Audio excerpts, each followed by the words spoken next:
Esta noche no hay refugio en la razón. Solo dos relatos, dos abismos. Poe, Lovecraft. Dos maestros, un duelo en palabras paganas.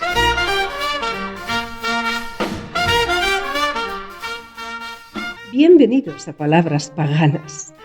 Historias que bailan, páginas que hablan. Sumérgete en mundos de tinta y papel, donde cada palabra tiene un sabor a miel.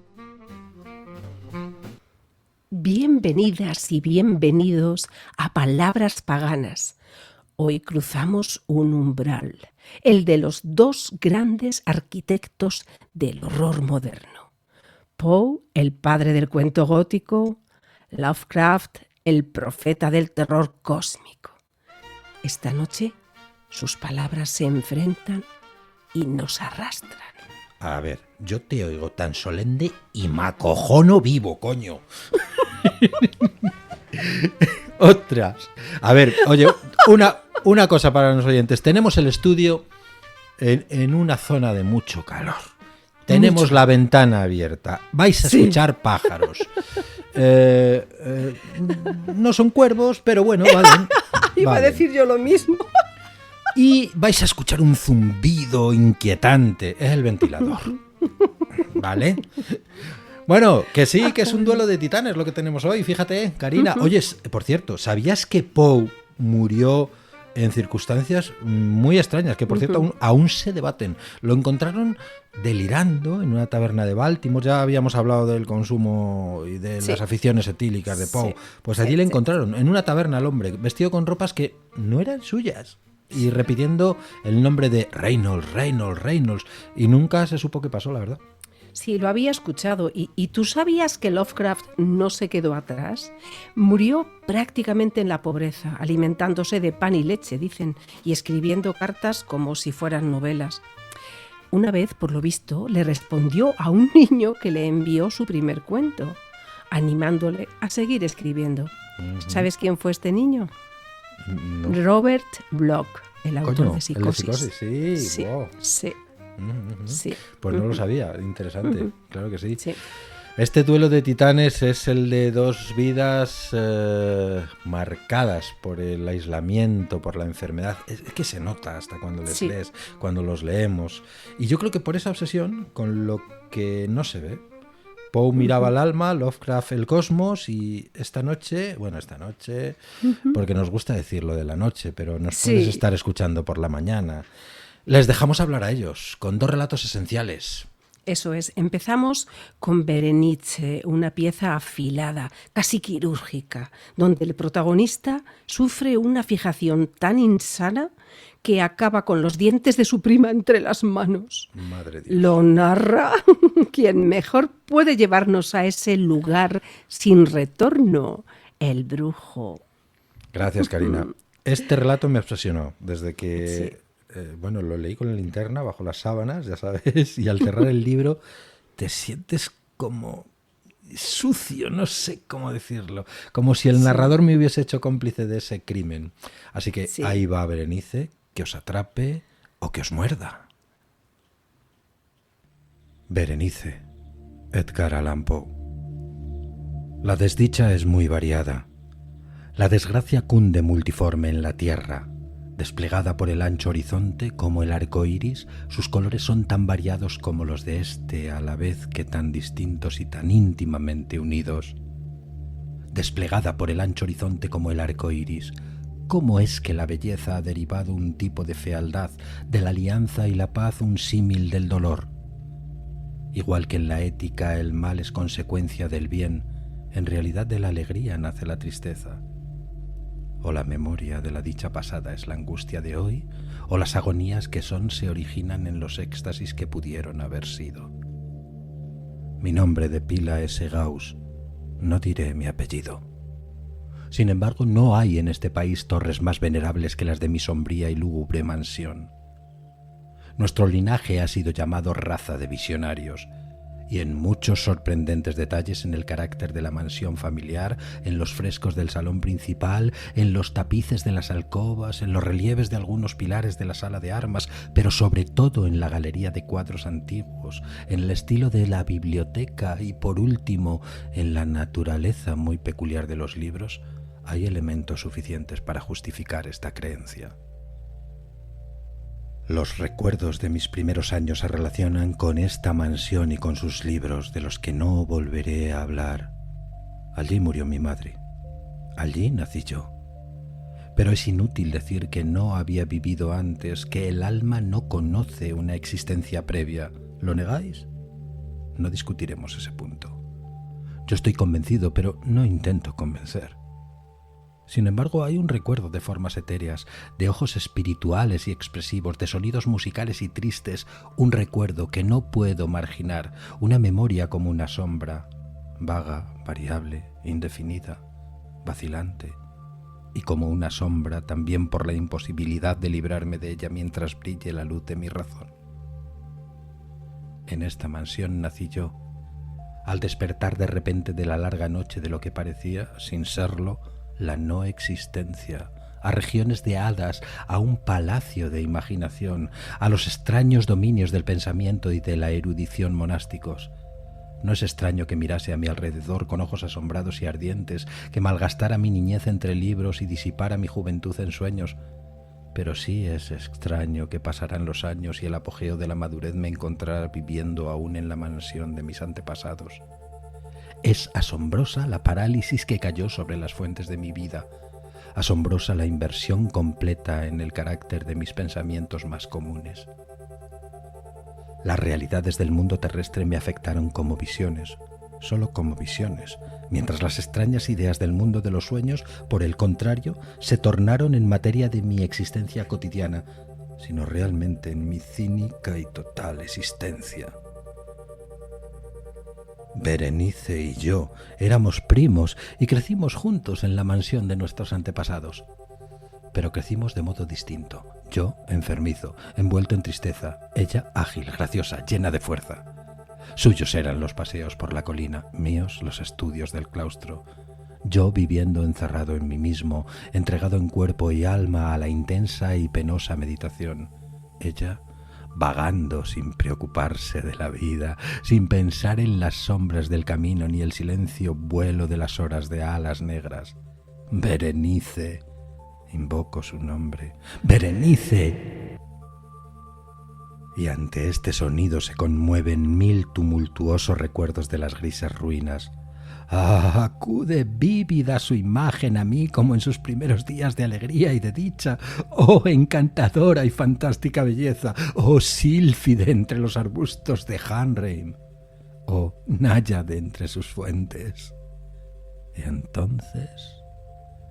entonces todo el misterio y terror y una historia que no se debe contar.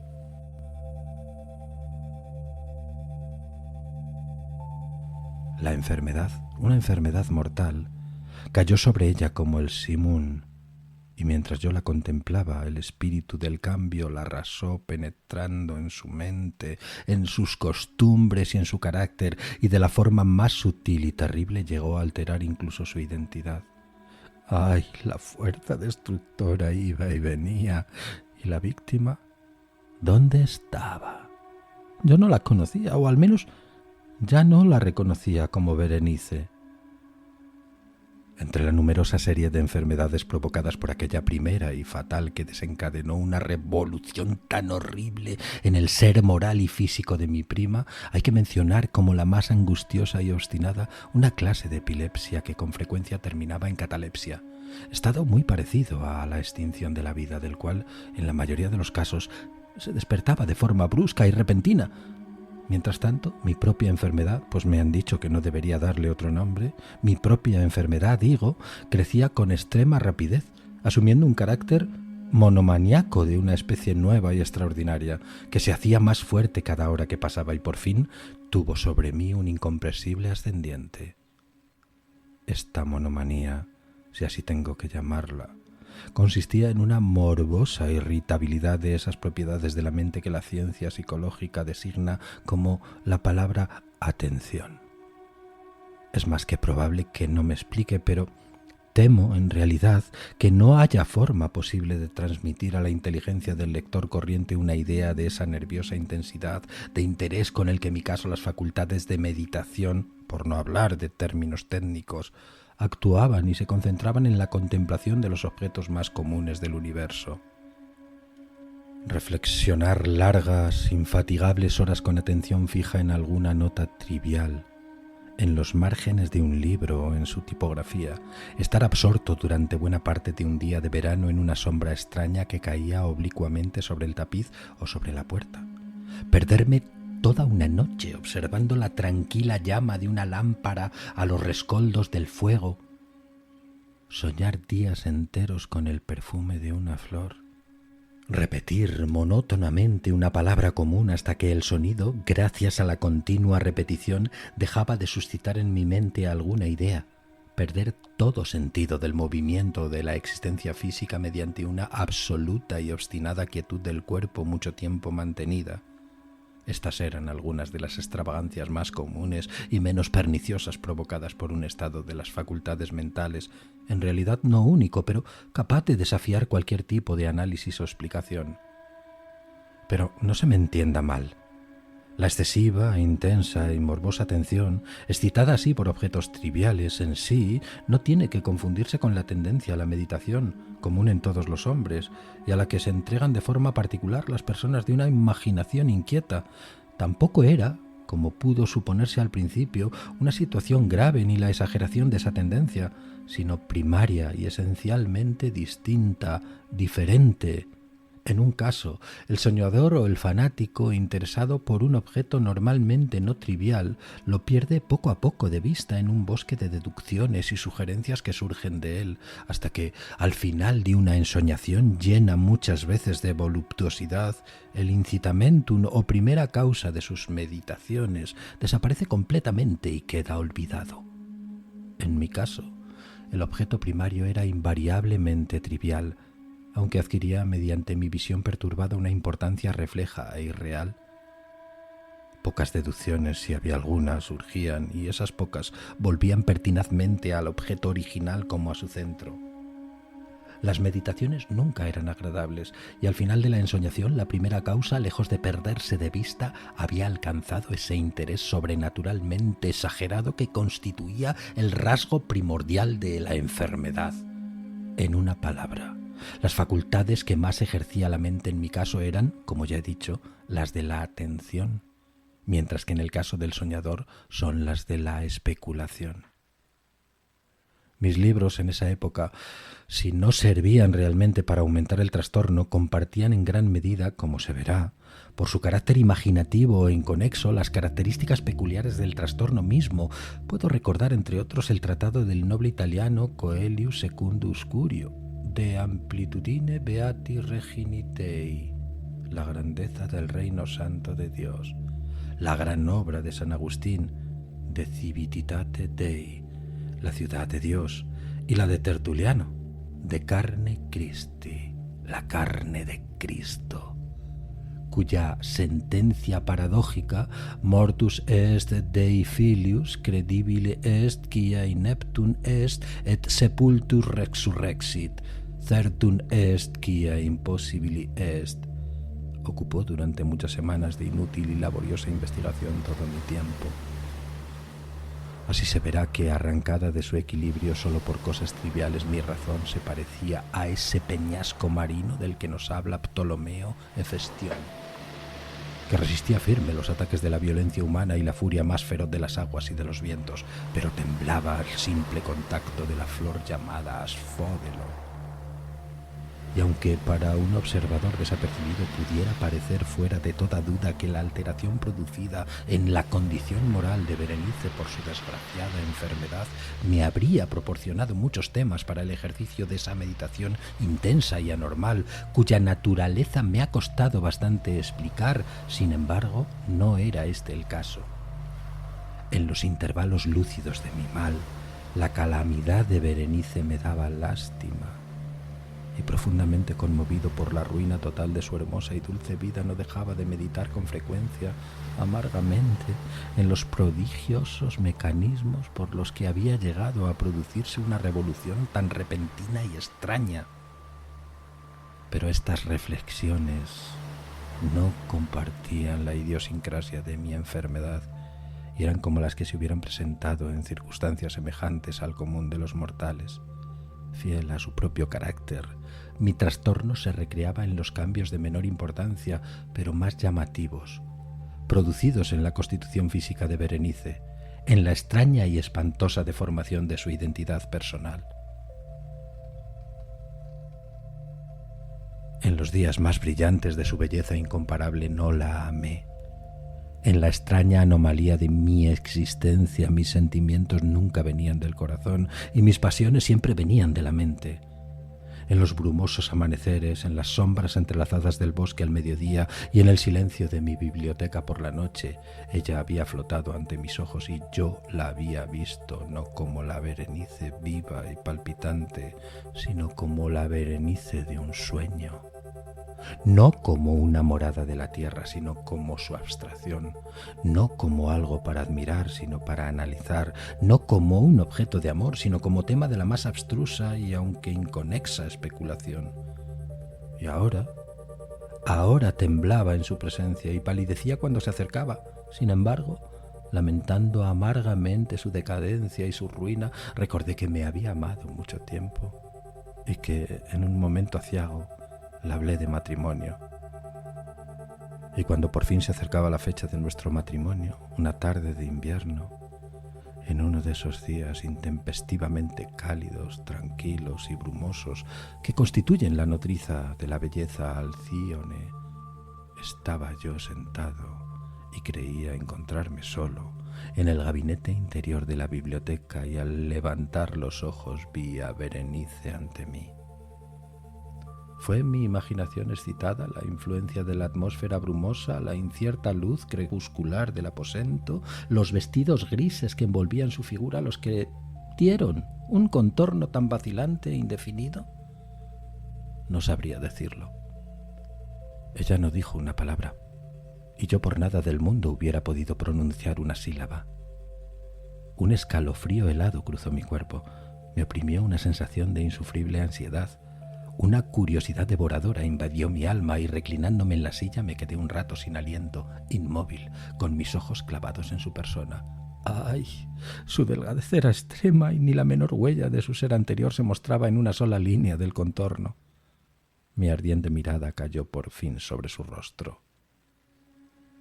La frente era alta, muy pálida y extrañamente serena.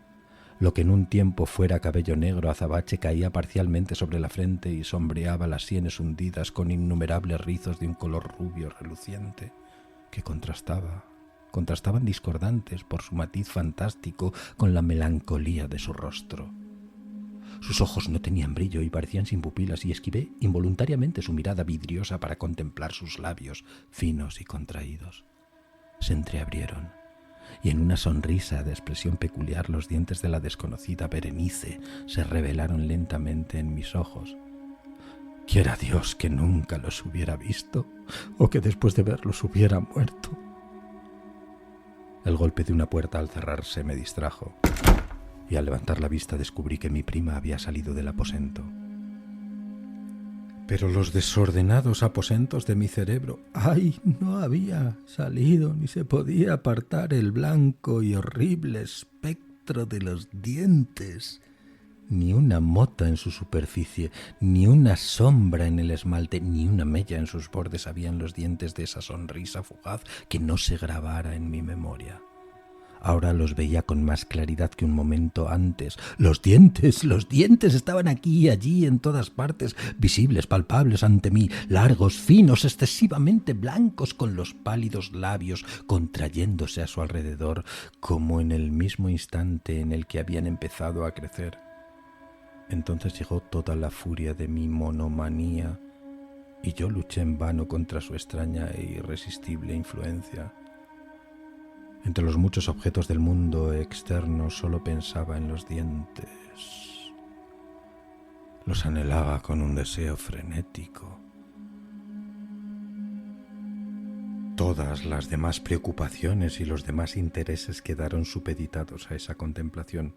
Ellos eran los únicos que estaban presentes en mi mirada mental y en su insustituible individualidad llegaron a ser la esencia de mi vida intelectual.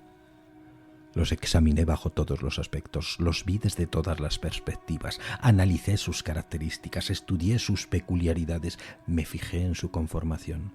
Pensé en los cambios de su naturaleza, me estremecí al atribuirles en la imaginación un poder sensible y consciente y aún sin la ayuda de los labios una capacidad de expresión moral. De Mademoiselle Salé se ha dicho con razón que tous espaces está lleno de sentiments, y de Berenice yo creía seriamente que toutes ses dents está lleno de ideas. Ese absurdo pensamiento me destruyó. Ideas. Por eso los codiciaba tan desesperadamente. Sentí que solo su posesión me podría devolver la paz, devolviéndome la razón. Y la tarde cayó sobre mí, y vino la oscuridad. Duró y se fue, y amaneció el nuevo día, y las brumas de una segunda noche se acumularon alrededor y yo seguía inmóvil, sentado en aquella habitación solitaria, y seguí sumido en la meditación. Y el fantasma de los dientes mantenía su terrible dominio, como si con una claridad viva y horrible flotara entre las cambiantes luces y sombras de la habitación. Al fin irrumpió en mis sueños un grito de horror y consternación, y después, tras una pausa, el ruido de voces preocupadas mezcladas con apagados gemidos de dolor y de pena. Me levanté de mi asiento y abriendo las puertas de la biblioteca vi en la antesala a una criada deshecha en lágrimas, quien me dijo que Berenice ya no existía. Había sufrido un ataque de epilepsia por la mañana temprano y ahora, al caer la noche, ya estaba preparada la tumba para recibir a su ocupante y terminados los preparativos del entierro. Me encontré sentado en la biblioteca y de nuevo solo. Parecía que había despertado de un sueño confuso y excitante. Sabía que era medianoche y que desde la puesta de sol Berenice estaba enterrada, pero no tenía una idea exacta o por lo menos definida de ese melancólico periodo intermedio. Sin embargo, el recuerdo de ese intervalo estaba lleno de horror más horrible por ser vago, terror más terrible por ser ambiguo. Era una página espantosa en la historia de mi existencia, escrita con recuerdos siniestros, horrorosos, ininteligibles. Luché por descifrarlos, pero fue en vano. Mientras tanto, como el espíritu de un sonido lejano, un agudo y penetrante grito de mujer parecía sonar en mis oídos. Yo había hecho algo. ¿Pero qué era? Me hice la pregunta en voz alta y los susurrantes ecos de la habitación me contestaron. ¿Qué era? En la mesa a mi lado brillaba una lámpara y cerca de ella había una pequeña caja. No tenía un aspecto llamativo. Y yo la había visto antes, pues pertenecía al médico de la familia, pero ¿cómo había llegado allí, a mi mesa, y por qué me estremecí al fijarme en ella? No merecía la pena tener en cuenta esas cosas y por fin mis ojos cayeron sobre las páginas abiertas de un libro y sobre una frase subrayada. Eran las extrañas pero sencillas palabras del poeta Ibn Sayyad. Dice: van mihi soldales, si sepulcrum amicae visitarem curas meas aliquantulum fore levatas. ¿Por qué al leerla se me pusieron los pelos de punta y se me heló la sangre en las venas? Sonó un suave golpe en la puerta de la biblioteca y, pálido como habitante de una tumba, un criado entró de puntillas. Había en sus ojos un espantoso terror y me habló con una voz quebrada, ronca y muy baja. ¿Qué dijo? Oí unas frases entrecortadas. Hablaba de un grito salvaje que había turbado el silencio de la noche y de la servidumbre reunida para averiguar de dónde procedía, y su voz recobró un tono espeluznante claro cuando me habló. susurrando de una tumba profanada, de un cadáver envuelto en la mortaja y desfigurado, pero que aún respiraba, aún palpitaba, aún vivía. Señaló mis ropas. Estaban manchadas de barro y de sangre. No contesté nada. Me tomó suavemente la mano. Tenía huellas de uñas humanas. Dirigió mi atención a un objeto que había en la pared. Lo miré durante unos minutos. Era una pala. Con un grito corrí hacia la mesa y agarré la caja, pero no pude abrirla y por mi temblor se me escapó de las manos y se cayó al suelo y se rompió en pedazos. Y entre estos, entrechocando, rodaron unos instrumentos de cirugía dental mezclados con 32 diminutos objetos blancos de marfil que se desparramaron por el suelo.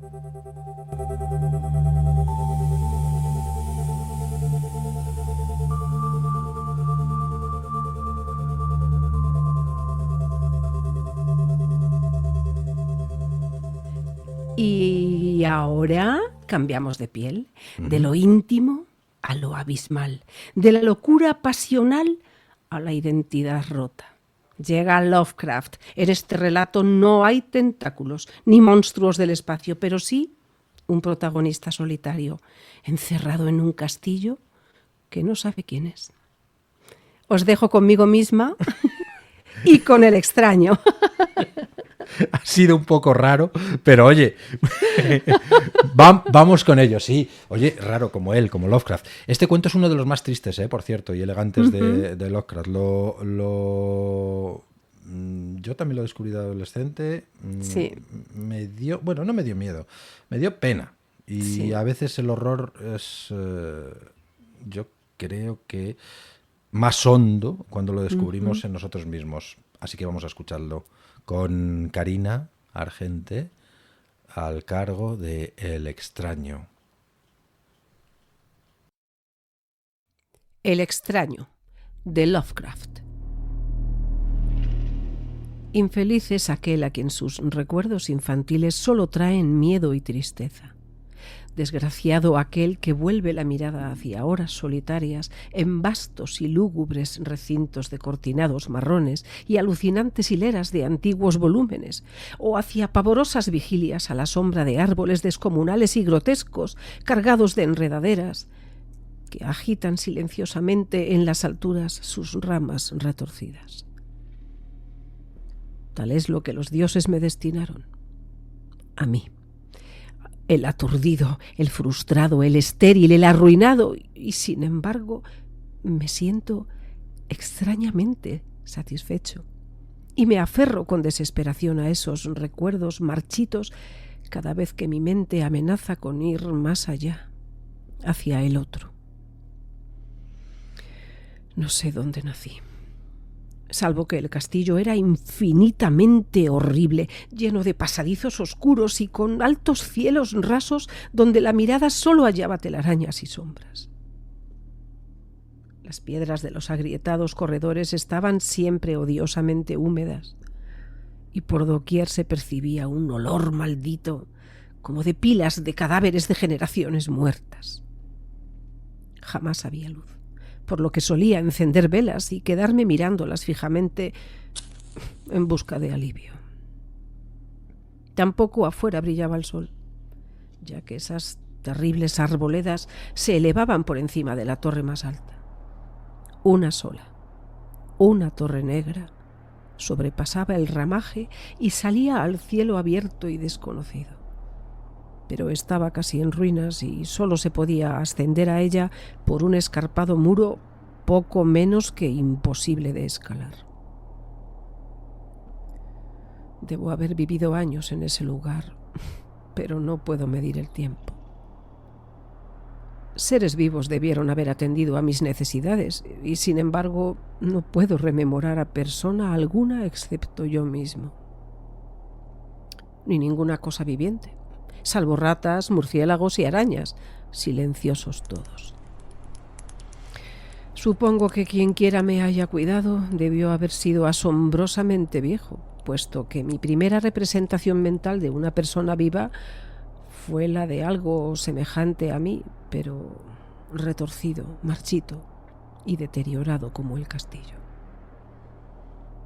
Para mí no tenían nada de grotescos los huesos y los esqueletos esparcidos por las criptas de piedra cavadas en las profundidades de los cimientos. En mi fantasía asociaba estas cosas con los hechos cotidianos y los hallaba más reales que las figuras en colores de seres vivos que veía en muchos libros mohosos. En esos libros aprendí todo lo que sé. Maestro alguno me urgió o me guió, y no recuerdo haber escuchado en todos esos años voces humanas, ni siquiera la mía, ya que, si bien había leído acerca de la palabra hablada, nunca se me ocurrió hablar en voz alta. Mi aspecto era asimismo una cuestión ajena a mi mente, ya que no había espejos en el castillo y me limitaba, por instinto, a verme como un semejante de las figuras juveniles que veía dibujadas o pintadas en los libros. Tenía conciencia de la juventud a causa de lo poco que recordaba. Afuera, tendido en el pútrido foso, bajo los árboles tenebrosos y mudos, solía pasarme horas enteras soñando lo que había leído en los libros. Añoraba verme entre gentes alegres, en el mundo soleado allende la floresta interminable. Una vez traté de escapar del bosque, pero a medida que me alejaba del castillo, las sombras se hacían más densas y el aire más impregnado de crecientes temores, de modo que eché a correr frenéticamente por el camino andado, no fuera a extraviarme en un laberinto de lúgubre silencio. Y así, a través de crepúsculos sin fin, soñaba y esperaba, aun cuando no supiera qué. Hasta que, en mi negra soledad, el deseo de luz se hizo tan frenético que ya no pude permanecer inactivo y mis manos suplicantes se elevaron hacia esa única torre en ruinas que por encima de la arboleda se hundía en el cielo exterior e ignoto. Y por fin resolví escalar la torre, aunque me cayera, ya que mejor era vislumbrar un instante el cielo y perecer que vivir sin haber contemplado jamás el día. A la húmeda luz crepuscular subí los vetustos peldaños de piedra hasta llegar al nivel donde se interrumpían, y de allí en adelante, trepando por pequeñas entrantes donde apenas cabía un pie, seguí mi peligrosa ascensión. Horrendo y pavoroso era aquel cilindro rocoso, inerte y sin peldaños, negro, ruinoso y solitario, siniestro con su mudo aleteo de espantados murciélagos. Pero más horrenda aún era la lentitud de mi avance, ya que por más que trepase, las tinieblas que me envolvían no se disipaban y un frío nuevo, como de moho venerable y embrujado, me invadió. Tiritando de frío me preguntaba por qué no llegaba a la claridad y, de haberme atrevido, habría mirado hacia abajo. Antojóseme que la noche había caído de pronto sobre mí y en vano tanteé con la mano libre en busca del antepecho de alguna ventana por la cual espiar hacia afuera y hacia arriba y calcular a qué altura me encontraba. De pronto, al cabo de una interminable y espantosa ascensión a ciegas por aquel precipicio cóncavo y desesperado, sentí que la cabeza tocaba algo sólido. Supe entonces que debía haber ganado la terraza o cuando menos alguna clase de piso. Alcé la mano libre y en la oscuridad palpé un obstáculo, descubriendo que era de piedra e inamovible. Luego vino un mortal rodeo a la torre, aferrándome de cualquier soporte que su viscosa pared pudiera ofrecer, hasta que finalmente mi mano, tanteando siempre, halló un punto donde la valla cedía y reanudé la marcha hacia arriba, empujando la losa o puerta con la cabeza, ya que utilizaba ambas manos en mi cauteloso avance. Arriba no apareció luz alguna, y a medida que mis manos iban más y más alto, supe que por el momento mi ascensión había terminado, ya que la puerta daba a una abertura que conducía a una superficie plana de piedra, de mayor circunferencia que la torre inferior, sin duda el piso de alguna elevada y espaciosa cámara de observación. Me deslicé sigilosamente por el recinto, tratando que la pesada losa no volviera a su lugar, pero fracasé en mi intento. Mientras yacía exhausto sobre el piso de piedra, oí el alucinante eco de su caída, pero con todo tuve la esperanza de volver a levantarla cuando fuese necesario.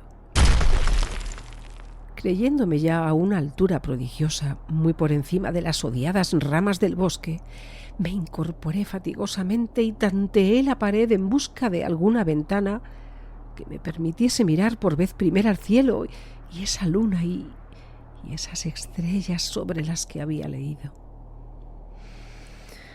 Pero ambas manos me decepcionaron, ya que todo cuanto hallé fueron amplias estanterías de mármol cubiertas de aborrecibles cajas oblongas de inquietante dimensión. Más reflexionaba y más me preguntaba qué extraños secretos podía albergar aquel alto recinto construido a tan inmensa distancia del castillo subyacente. Y de pronto mis manos tropezaron inesperadamente con el marco de una puerta del cual colgaba una plancha de piedra de superficie rugosa a causa de las extrañas incisiones que la cubrían. La puerta estaba cerrada, pero haciendo un supremo esfuerzo superé todos los obstáculos y la abrí hacia adentro. Hecho esto, invadióme el éxtasis más puro jamás conocido.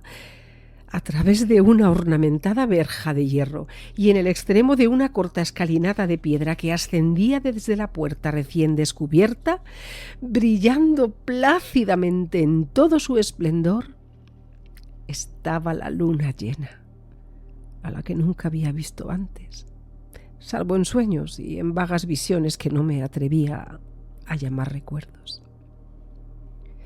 Seguro ahora de que había alcanzado la cima del castillo, subí rápidamente los pocos peldaños que me separaban de la verja. Pero en eso una nube tapó la luna, haciéndome tropezar, y en la oscuridad tuve que avanzar con mayor lentitud. Estaba todavía muy oscuro cuando llegué a la verja, que hallé abierta tras un cuidadoso examen, pero que no quise trasponer por temor de precipitarme desde la increíble altura que había alcanzado. Luego volvió a salir la luna. De todos los impactos imaginables, ninguno tan demoníaco como el de lo insondable y grotescamente inconcebible. Nada de lo soportado antes podía compararse al terror de lo que ahora estaba viendo, de las extraordinarias maravillas que el espectáculo implicaba. El panorama en sí era tan simple como asombroso, ya que consistía meramente en esto. En lugar de una impresionante perspectiva de copas de árboles vistas desde una altura imponente, extendíase a mi alrededor, al mismo nivel de la verja, nada menos que la tierra firme, separada en compartimentos diversos por medio de lajas de mármol y columnas, y sombreada por una antigua iglesia de piedra cuyo devastado capitel brillaba fantasmagóricamente a la luz de la luna. Medio inconsciente, abrí la verja y avancé bamboleándome por la senda de grava blanca que se extendía en dos direcciones. Por aturdida y caótica que estuviera mi mente, persistía en ella ese frenético anhelo de luz. Ni siquiera el pasmoso descubrimiento de momentos antes podía detenerme. No sabía, ni me importaba, si mi experiencia era locura, enajenación o magia, pero estaba resuelto a ir en pos de luminosidad y alegría a toda costa. No sabía quién o qué era yo, ni cuáles podían ser mi ámbito y mis circunstancias. Sin embargo, a medida que proseguía mi tambaleante marcha, se insinuaba en mí una especie de tímido recuerdo latente que hacía mi avance no del todo fortuito, sin rumbo fijo por campo abierto. Unas veces sin perder de vista el camino, otras abandonándolo para internarme lleno de curiosidad por praderas en las que sólo alguna ruina ocasional revelaba la presencia, en tiempos remotos, de una senda olvidada. En un momento dado tuve que cruzar a nado un rápido río cuyos restos de mampostería agrietada y mohosa hablaban de un puente mucho tiempo atrás desaparecido. Habían transcurrido más de 2 horas cuando llegué a lo que aparentemente era mi meta, un venerable castillo cubierto de yedras, enclavado en un gran parque de espesa arboleda, de alucinante familiaridad para mí, y sin embargo lleno de intrigantes novedades. Vi que el foso había sido rellenado y que varias de las torres que yo bien conocía estaban demolidas, al mismo tiempo que se erguían nuevas alas que confundían al espectador. Pero lo que observé con el máximo interés y deleite fueron las ventanas abiertas, inundadas de esplendorosa claridad, y que enviaban al exterior ecos de la más alegre de las francachelas. Adelantándome hacia una de ellas, miré el interior y vi un grupo de personas extrañamente vestidas que departían entre sí con gran jarana. Como jamás había oído la voz humana, apenas si podía adivinar vagamente lo que decían. Algunas caras tenían expresiones que despertaban en mí remotísimos recuerdos. Otras me eran absolutamente ajenas. Salté por la ventana y me introduje en la habitación brillantemente iluminada, a la vez que mi mente saltaba del único instante de esperanza al más negro de los desalientos. La pesadilla no tardó en venir. Ya que no bien entré, se produjo una de las más aterradoras reacciones que hubiera podido concebir. No había terminado de cruzar el umbral cuando cundió entre todos los presentes un inesperado y súbito pavor de horrible intensidad que distorsionaba los rostros y arrancaba de todas las gargantas los chillidos más espantosos. El desbande fue general y en medio del griterío y del pánico varios sufrieron desmayos, siendo arrastrados por los que huían enloquecidos. Muchos se taparon los ojos con las manos y corrían a ciegas, llevándose todo por delante, derribando los muebles y dándose contra las paredes, en un desesperado intento de ganar alguna de las numerosas puertas. Solo y aturdido en el brillante recinto, escuchando los ecos cada vez más apagados de aquellos espeluznantes gritos, comencé a temblar pensando qué podía ser aquello que me acechaba sin que yo lo viera. A primera vista el lugar parecía vacío, pero cuando me dirigí a una de las alcobas, creí detectar una presencia, un amago de movimiento del otro lado del arco dorado que conducía a otra habitación similar a la primera. A medida que me aproximaba a la arcada, comencé a percibir la presencia con más nitidez y luego, con el primero y último sonido que jamás emití, un aullido horrendo que me repugnó casi tanto como su morbosa causa, contemplé en toda su horrible intensidad el inconcebible, indescriptible, inenarrable monstruo que, por obra de su mera aparición, había convertido una alegre reunión en una horda de delirantes fugitivos. No puedo siquiera decir aproximadamente a qué se parecía, pues era un compuesto de todo lo que es impuro, pavoroso, indeseado, anormal y detestable. Era una fantasmagórica sombra de podredumbre, decrepitud y desolación. La pútrida y viscosa imagen de lo dañino, lo atroz, la atroz desnudez de algo que la tierra misericordiosa debería ocultar por siempre jamás. Dios sabe que no era de este mundo, o al menos había dejado de serlo, y sin embargo, con enorme horror de mi parte, pude ver en sus rasgos carcomidos, con huesos que se entreveían, una repulsiva y lejana reminiscencia de formas humanas. Y en sus enmohecidas y destrozadas ropas, una indecible cualidad que me estremecía más aún. Estaba casi paralizado, pero no tanto como para no hacer un débil esfuerzo hacia la salvación. Un tropezón hacia atrás que no pudo romper el hechizo en que me tenía apresado el monstruo sin voz y sin nombre. Mis ojos, embrujados por aquellos asqueantes ojos vítreos que los miraba fijamente, se negaba a cerrarse, si bien el terrible objeto tras el primer impacto se veía ahora más confuso. Traté de levantar la mano y disipar la visión, pero estaba tan anonadado que el brazo no respondió por entero a mi voluntad. Sin embargo, el intento fue suficiente como para alterar mi equilibrio y, bamboleándome, di unos pasos hacia adelante para no caer. Al hacerlo adquirí de pronto la angustiosa noción de la proximidad de la cosa, cuya inmunda respiración tenía casi la impresión de oír. Poco menos que enloquecido, pude, no obstante, adelantar una mano para detener a la fétida imagen que se acercaba más y más, cuando de pronto mis dedos tocaron la extremidad putrefacta que el monstruo extendía por debajo del arco dorado. No chillé, pero todos los satánicos vampiros que cabalgan en el viento de la noche lo hicieron por mí, a la vez que dejaron caer en mi mente una avalancha de anonadantes recuerdos. Supe en ese mismo instante todo lo ocurrido. Recordé hasta más allá del terrorífico castillo y sus árboles. Reconocí el edificio en el cual me hallaba. Reconocí lo más terrible: la impía abominación que se erguía ante mí, mirándome de soslayo mientras apartaba de los suyos mis dedos manchados.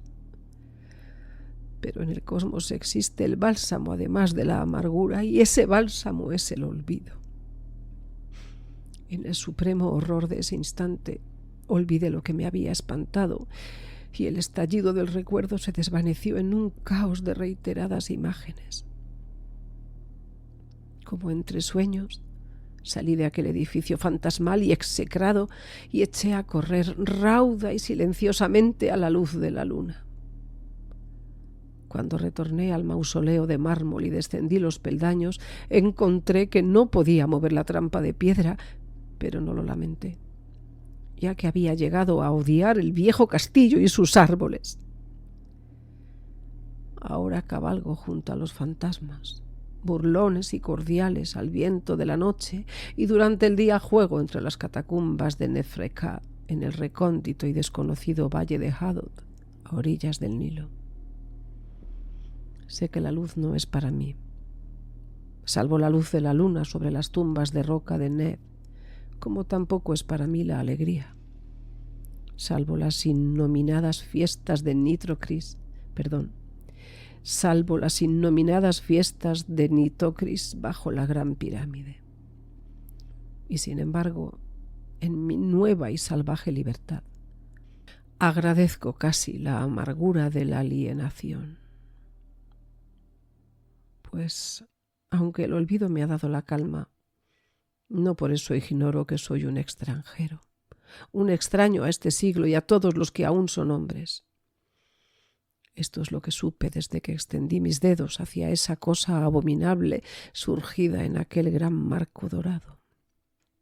Desde que extendí mis dedos y toqué una fría e inexorable superficie de pulido espejo.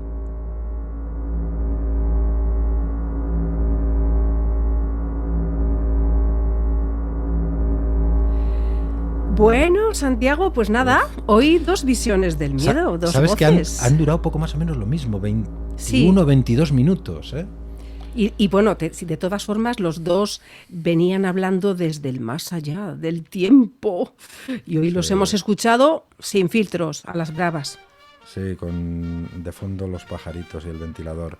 Oye, que gracias a todos por estar al otro lado. Yo creo que si os ha estremecido este episodio, podíais ayudar, compartirlo, comentadlo, comentadlo. Que al algoritmo le gusta que lo comentéis. O claro, y a nosotros también, Santi, sí, no solo al algoritmo. Vamos a saludar a Rosa, vamos a saludar a Cipriano González, vamos a saludar a Rebeca, a Sergio. Sí, a mi madre que me estará escuchando. Es que ¿sabes qué pasa? Que son gente que nos deja sus comentarios. Sí, es verdad, bueno, sí. Prometemos saludaros y dedicaros el próximo programa con un buen comentario, y te dedicamos directamente el programa de la semana que viene. Eso es. Pues nos vemos en el siguiente encuentro, si las sombras nos lo permiten. Que las palabras os acompañen. Palabras Paganas te despide por el momento, con letras que vibran y voces que inspiran. Nos vemos pronto en este ritual literario.